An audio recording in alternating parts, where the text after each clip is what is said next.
Welcome to New Mexico Black Rifle Operators Union. I'm your host, Sean.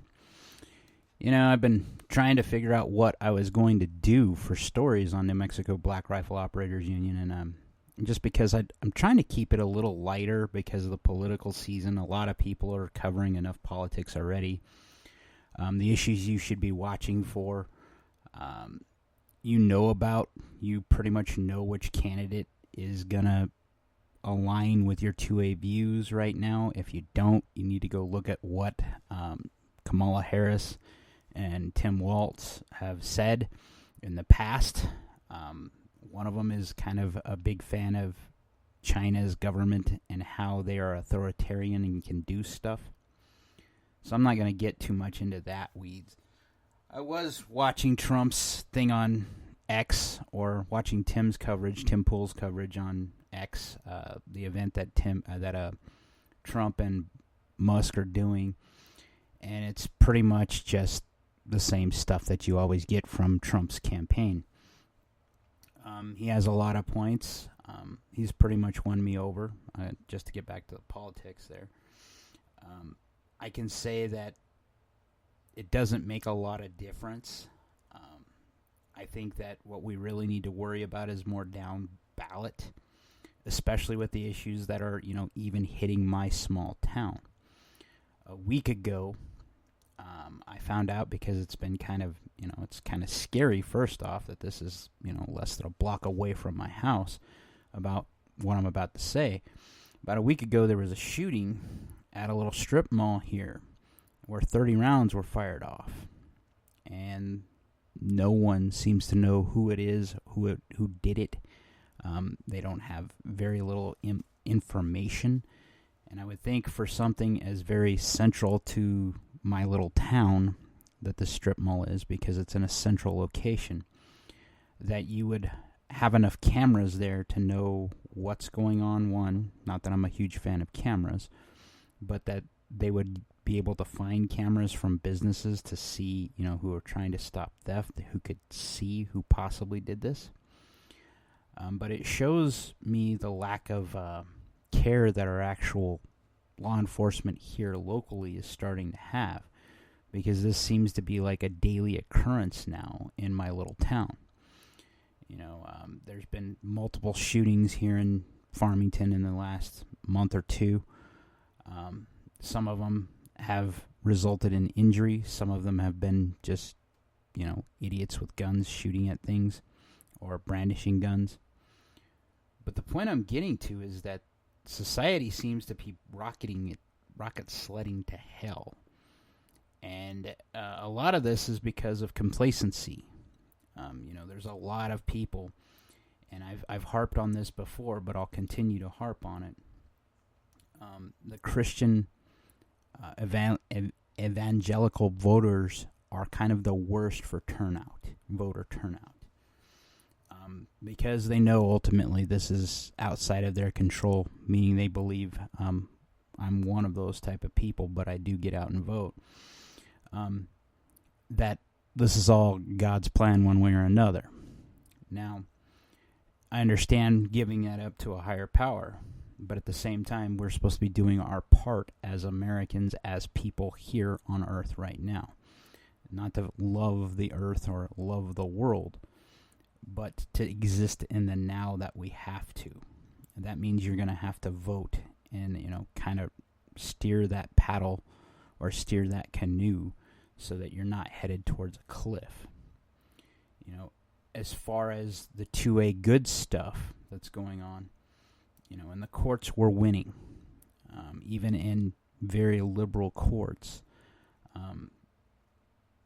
Qualified immunity was at trial, and we won, because what happened was a New York cop pulled someone over who had a concealed carry from Connecticut, and despite that person disclosing they had a concealed carry and that they had a gun in the car, they abused this person's Fourth Amendment rights, and they used the gun laws they had and qualified immunity to go ahead and search this man's vehicle from top to bottom. And the court found it, justly, that they broke his Fourth Amendment rights. So we're winning in the courts. You don't have to look too hard to see that there's been a permanent stay on the pistol brace rule. So pistol braces now are 100% back on the menu. And this is a huge blow to the ATF, because the ATF, after the Chevron ruling, now has to pass things through Congress. Now, this is where that voting thing comes back into play, and knowing those people down ballot. Right now my choices are one of the Dominicis and Martin Heinrich. And Martin Heinrich has personally went after semi-automatic guns in New Mexico, test betting us to see if he could pass his uber radical agenda on us in New Mexico that would have prohibited guns by part. That's how granular this got. So it would have definitely impacted semi-automatics unless they were rim fires. And that was okay because he has one. That's where we go with the political debate, is knowing where our candidates lie. And at the federal level, you've already made up a decision, I hope, and you need to start looking down ticket, down to the mayor, down to the city managers, anyone you can vote for that's local. And you need to do some research, because we're in that place where we're seeing this blowback hit us firsthand. My little town is notorious for being very sleepy. And for us to start having these issues in town proper, one, makes me wonder what's going on with the parenting that's happening in the area. Two is what's happened to our law enforcement, because there was a point in time law enforcement was, even though we didn't have as many as we do now, seemed to be a hell of a lot more omnipresent than they are now. And it seemed to deter crime in our town. I am a professor of the term stay strapped or get clapped. I profess this all the time. I've talked about this on this podcast. It is your right as an American citizen to carry a gun. Okay, in New Mexico, you can open carry. I would highly recommend getting your concealed carry in New Mexico, because open carry is a advertisement that you're a target. Let's just put it that way. Versus being able to wait and choose your time of action, giving you a little more time to react, which is always better in this type of situation, versus you being taken out immediately because you are deemed the threat. So when this bad stuff happens, what do? There was no way in a defensive gun situation, unless that person emptied the 30 rounds at you or came towards you or was shooting at someone you could see and not just a building. In New Mexico, there is no justified use of force here. You would actually let them do their thing and you would leave. Because if they didn't point the gun at you or endanger you or another person, you are not justified in using force. So for all of you that think you can just go patrol the streets, there are some rules and caveats that still matter to you. They should matter to law enforcement too. Law enforcement shouldn't be above the law in any way, shape, or form. No one should be. And that's just how the United States has always worked. Just to segue, and it's a rough segue. I was looking at finishes of guns. Get back to the 2A fun stuff, right? And what I've noticed is New Mexico is weird. Okay, we don't have a problem with rust for most of the time of year, because there's no moisture in our air here. It's literally like walking out into an open oven when you go outside in New Mexico.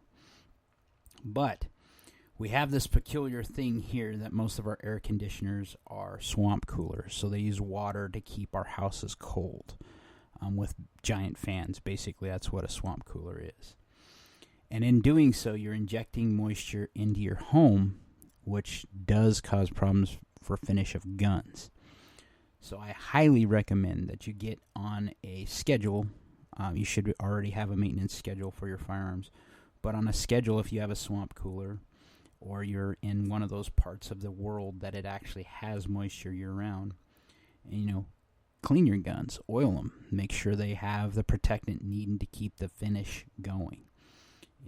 I watched Honest Outlaw, and he was showing the smallest mouse guns basically for deep concealment, and I'm just curious what he was going to show. One of them he showed is the gun I carry. That's the LCP Max. And yeah, I know it's got a blued slide, and I have had guns with bluing since I was born, basically, that I could, once I started carrying, that was one of the only finishes I could get on a gun. So I'm very used to what they do and where they wear, especially when you carry it. Now, if you carry it against your person, and a blued gun in general, understand that you're exposing it to the pH of your body, and you have acids and all kinds of gunk on you that basically wear finishes on guns, specifically bluing. They will take the bluing right off, and they will actually expose white metal over time. Now, with that being said, I think that Ruger probably should finish their guns a little better. Bluing is cheap, I understand it, but we live in a day and age where Cerakote and there's so many other options that give a deeper, melanite comes to mind, deeper, harder finish, and a little bit more on a gun. Even if you had to charge a little bit more, would be better to have a better serviceable finish. I mean, even Glock has a really good finish on their guns nowadays. So, Ruger, time to step up your game, because your guns are really good, and they're really good for everyone because of their price. But this is one of those places you probably shouldn't skimp on, especially for carry guns. They're going to be rougher use, right? So you want them to have a rougher, tougher finish.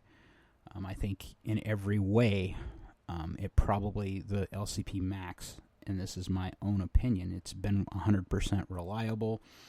It's been accurate enough.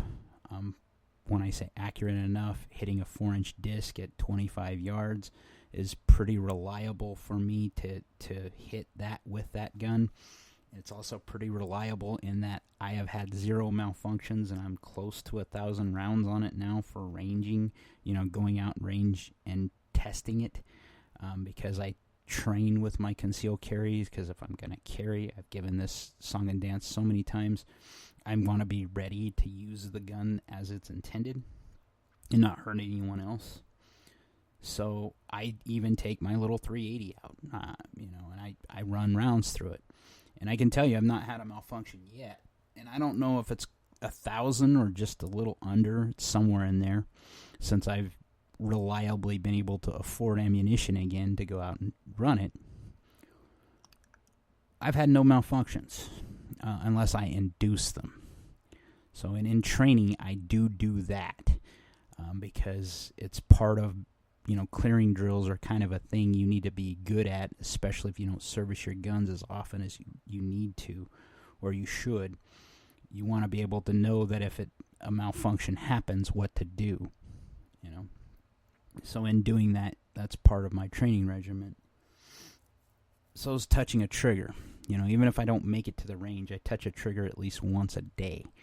And the idea here is to get the trigger pull down so good that it doesn't matter what model gun I have. It makes me effective when I squeeze the trigger correctly. If the sights are totally hosed, they should hit pretty close. Our eyes may be different, but not that different. That's one of those boomer fallacies. So yeah, man, I've jabbered on enough on the maiden relaunch of New Mexico Black Rifle Operators Union. Used to be that I would try to record this the night before and drop it in the morning. I'm going to start recording them after work as I'm starting to wind down, because I think I'm a little more creative and I'm a little bit more active then, because I'm a little bit more of a night owl. And we'll see how it rolls. Like, share, subscribe. Most importantly, be great.